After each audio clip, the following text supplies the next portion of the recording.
Hi, and welcome to Cyberism's Malicious Life B-Sides. I'm Ran Levy.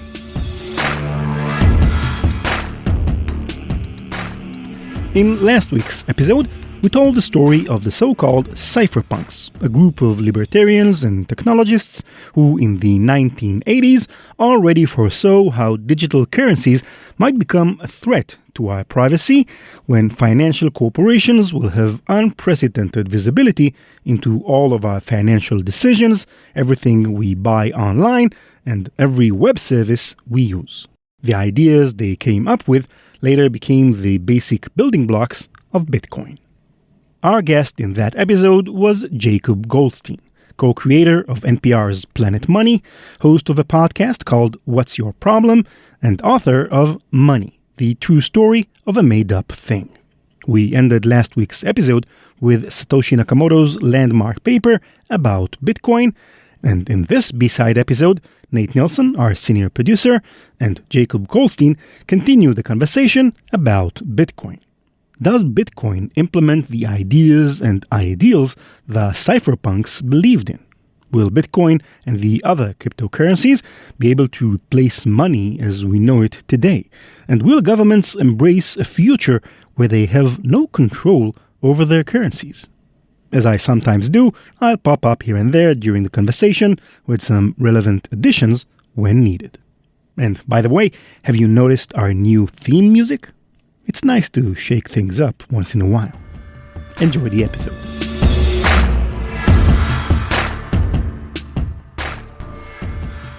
You, Jacob, think a lot about money.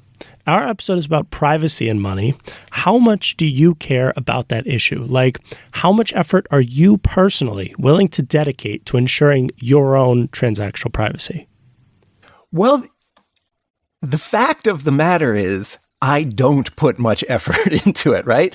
And it's one of those things. I mean, there's this idea in economics where they look at stated preferences versus revealed preferences, right? Stated preferences are like if you survey people and you say, is privacy important to you? People often will say, yeah, I care a lot about privacy. But we shouldn't care what people say, right? What we should care is what they do, their revealed preference. So I might say, oh, it's important to me that, I not be surveilled with everything I buy. But in fact, and in particular, since the pandemic hit, I don't use cash for almost anything, right? For the things I used to use cash for, I use Venmo now. So pretty much everything I buy, from the smallest thing to the biggest thing, can be surveilled. So the story that we're telling ends on a kind of cliffhanger, that mysterious email that marks a culmination of the timeline that began with David Chaum. What is that moment like from the perspective of the crypto anarchists? So they're not quite there. So they know they're not quite there yet. And then in 2008, somebody in this community, going by the name of Satoshi Nakamoto, which apparently is a pseudonym, comes out with a new paper that is explicitly building on these ideas. The paper references both Adam Back's Hashcash and Wei Dai's B-Money, but it adds to them, right? And this, of course, is what comes to be known as the Bitcoin Whitepaper, right? Like the big moment in the history of cryptocurrency that traditionally, the traditional narrative is like it's sort of coming out of nowhere. But the really interesting thing to me is it is not, and it's not pretending to be, right? It's coming out of this very particular intellectual community that had been working on these very hard technical problems for like 20 years by this point, more. And so that is, in a nerdy way, it's the nerdy side of this, really interesting and exciting. And this idea of an intellectual community working on hard technical problems and solving them step by step over a long period of time is just something that I love intellectually, frankly, whether it's whatever, the development of quantum physics in the early part of the 20th century or this, not to say that this is necessarily of the same magnitude, but it's akin, right? This idea of people who believe in a thing that is technically hard, doing it together over time, I think is great, right? It's a real standing on the shoulders of giants kind of thing.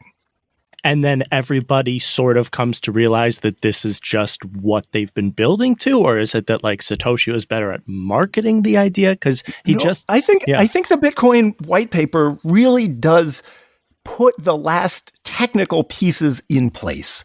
Not the last you ever need, but the last technical pieces in place to make something functional, right? He solves those problems that Wade I knew were problems, largely by this idea of mining, right? Which is, of course, a metaphor that has become familiar. And maybe if you follow crypto, you don't even think of it as a metaphor. But this idea that, okay, there's this problem of like, how do we get everybody to be online all the time? How do we decide who gets money, this new kind of money that we're creating? He wraps those up in this idea that we will incentivize people to be online all the time, essentially, by giving them this newly created money in exchange for maintaining the ledger, the shared ledger, and essentially running the system. Is Bitcoin the vision that these cypherpunks had in mind, like independent of how it's practically being traded and used? Are these cypherpunks and their spawn that are around happy with how this ended up? I don't know. I mean, there is still, you can still really feel the libertarian vibes around Bitcoin, right? Certainly it gives off libertarian feelings, although the sort of larger crypto world is bigger and more diverse now, right? There's a very large chunk of the crypto world that wants to play nice with regulators and, donates money to people's campaigns and tries to figure out a way to bring it into the tent of polite society. At the same time, hackers still use Bitcoin to make people pay ransoms, and Bitcoin seems like a useful way to evade capital controls. And so when you see things like that happening, that is actually consistent with some of the predictions of really early dreamers like Timothy May way back in the late 80s, early 90s. In this story, we keep coming across people of a kind of particular ideology, and it does make sense that people of this ideology would have been connected to these kinds of ideas. But is there any timeline for us where this kind of system otherwise works without those political affiliations? You mean, is there a historical example of stateless money? Yeah, or is there any version of this story where cryptocurrency doesn't become this like techno-libertarian utopia and it's just a system of money that kind of is nice for people to use? Or is it just this pie in the sky thing for people of a political leaning? Well, I think the present day is an interesting place to talk about that question, right? When we think about what crypto has become and what it's becoming, I think its relationship to the government is more subtle and interesting than the early sort of radical libertarian dreams suggested, right? Crypto exists in the world now. It has been basically blessed by many governments, right? The US could have banned Bitcoin if it wanted. It did not. And in fact, many states have established regulations that allow Bitcoin and other cryptocurrencies to exist legally. So in fact, we are in this world where crypto exists in this interaction with the government. Now, I would argue that it's not money yet, and that that's important, and that I don't think governments, including the US government, want to give up their monopoly on creating money. And so I think the failure of cryptocurrency as money has allowed it to coexist with governments in a way that's quite different than the sort of original kind of maximalist libertarian dreams. Now we're here. We have Bitcoin. It's today.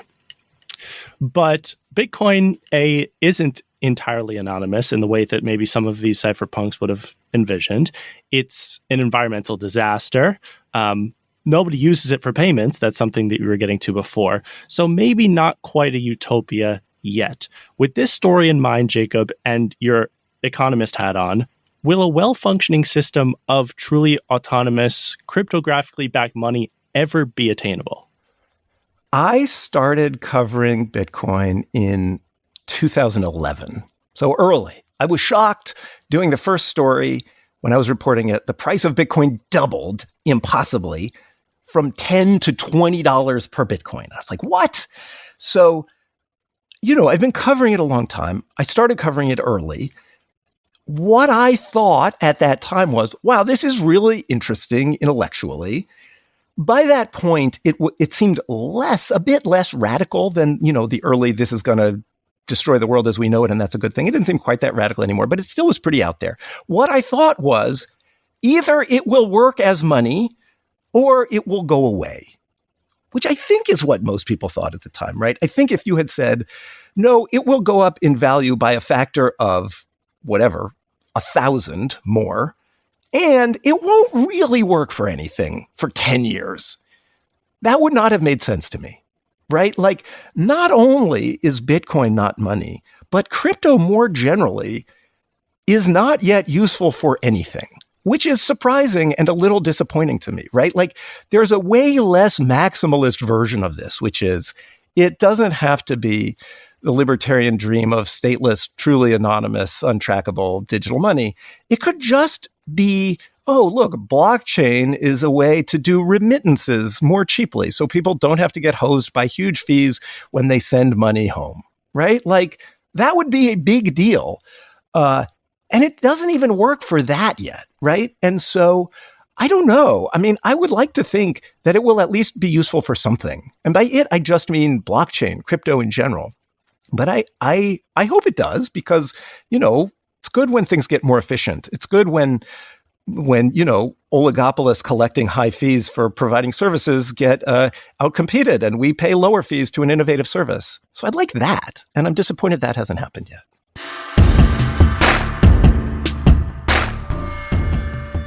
Why isn't cryptocurrency money? Why isn't it useful for much at all? Maybe you think because it's shady, because criminals like using it, and not ordinary people. Or maybe it's not useful because it's not quote-unquote real. Just computer code we all decided is worth something. Actually, the reason something like Bitcoin isn't money is slightly more complicated. So, to explain, I'm going to tell you about two pizzas. Thick crust cheese pizzas with black olives, ham, and green and red peppers from Papa John's. What made these pizzas worth discussing a whole 12 years after they were procured and eaten isn't their delicious goodness. In fact, in pictures, they look pretty gross. What makes them two of the most interesting pizzas ever eaten is that, adjusted for prices today, they cost hundreds of millions of dollars. On May 22, 2010, at 7:17 p.m., a user named Laszlo from the Bitcoin Talk forum reported a milestone in the history of both technology and finance. Quote, "I just want to report that I successfully traded 10,000 Bitcoins for pizza." End quote. Bitcoin, this made-up computer project, was actually worth enough to trade for real things, like a pizza. Laszlo and the rest of the then-tiny Bitcoin community saw it as a sign of the future. In fact, it was an omen. Not long after Laszlo enjoyed his gross pizza, Bitcoin rose from being worth hardly a fraction of a penny to a full cent, then 5, 10 cents, and remarkably, $1 whole. $10, $100, $1,000, $60,000 later, it didn't take that long for investors to learn the important lesson. Don't use Bitcoin to pay for things. Laszlo's two pizzas, which he paid for at today's rates around $200 million, were a case in point. In a sense, it's never been logical to spend Bitcoin. You either think its value is going to go up in the future, so you won't want to spend it today, or you think its value won't go up, and you have little reason to own it in the first place. And so, despite the occasional news story about a company like Starbucks or Microsoft accepting crypto as payment, in reality, almost nobody uses cryptocurrencies as currency. And if a currency isn't used as a currency, what exactly is it good for? The attack surface has never been larger or more diverse, yet defenders are still forced to piece together intelligence from numerous siloed solutions that produce a flood of alerts in order to detect and end complex malicious operations. No more. Defenders can now leverage AI-driven Cybereason XDR powered by Google Chronicle to predict, understand, and end sophisticated attacks with the only solution on the market that delivers planetary-scale protection that allows them to predict attacker behavior through a revolutionary, operation-centric detection and response approach. Cybereason and Google Cloud are dedicated to teaming with defenders to end cyber attacks from endpoints to the enterprise to everywhere. Learn more about Cybereason XDR powered by Google Chronicle at cybereason.com/platform/XDR.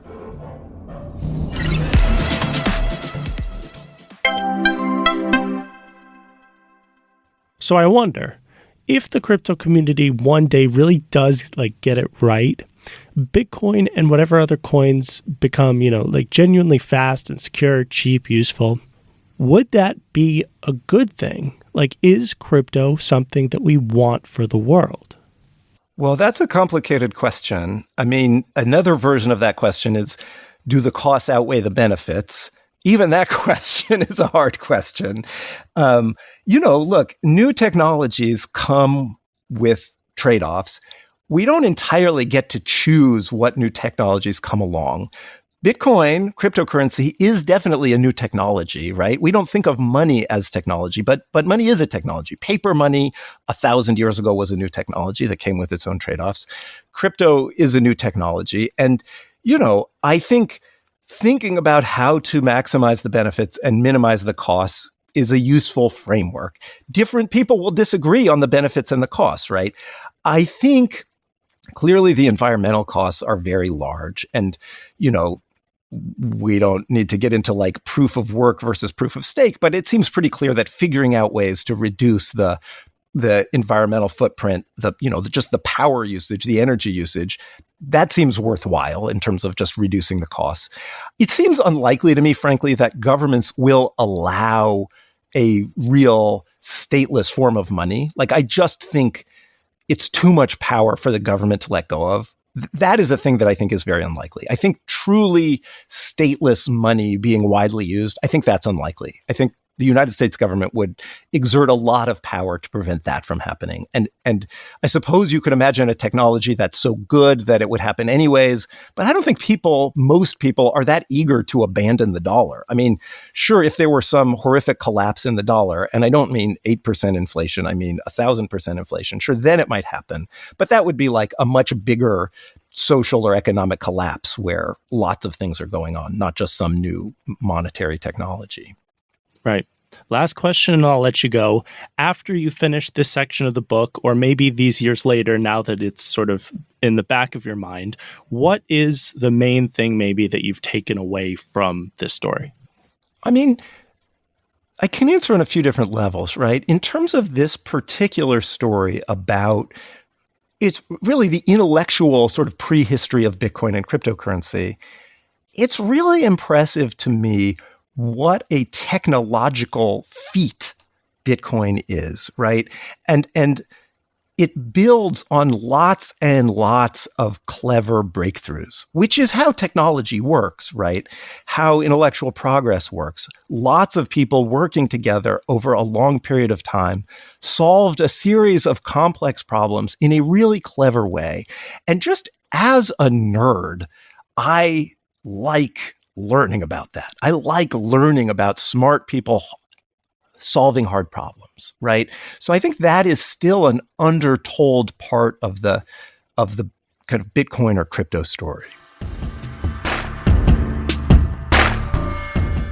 Around the world, governments are the only entities with the power to create legal tender, the kind of money you can exchange freely, buy things anywhere with, and pay taxes with. This is an exclusive right they've held and not given up for thousands of years. That is, until September 7th, 2021, the day that Bitcoin became a legal form of payment on par with the US dollar in El Salvador. El Salvador's young, popular dictator, Nayib Bukele, is perhaps the only crypto bull who also happens to run an entire country. His idea to make Bitcoin an official national currency was a bet on its long-term viability. Essentially, an investment in the way you might make, except on the scale of millions of people at once. It was also an obvious PR stunt, meant to generate tourism and foreign investment. In many ways, the idea worked exactly to plan, until, of course, the price of Bitcoin crashed and his government's total investments lost about half their value. El Salvador is an extreme case, but they're far from the only country that has legalized and utilized cryptocurrencies through official law and policy. In April, the Central African Republic voted unanimously to, like El Salvador, enshrine Bitcoin as legal tender. The alternative to cash is cryptocurrency, the president said in a statement. For us, the formal economy is no longer an option. The country also invented its own blockchain-based Sango coin. Half a decade ago, during a period of over 1,000% inflation on its Bolivar currency, the government of Venezuela was the first to do that, creating its own crypto called Petro, supposedly backed by the value of the country's oil and mineral reserves.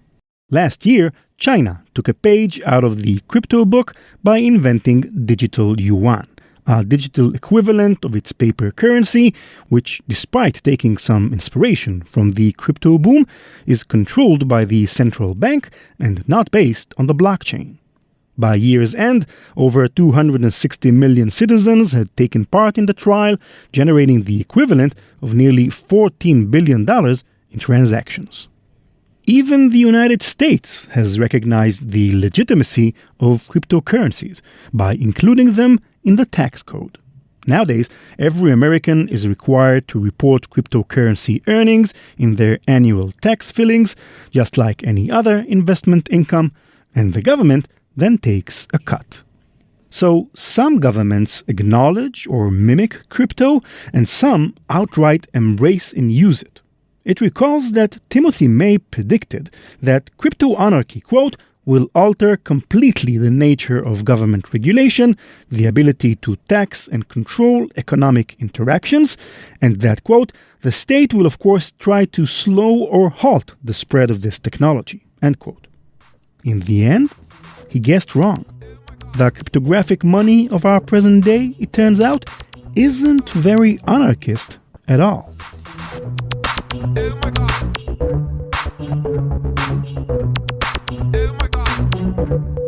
CK Music.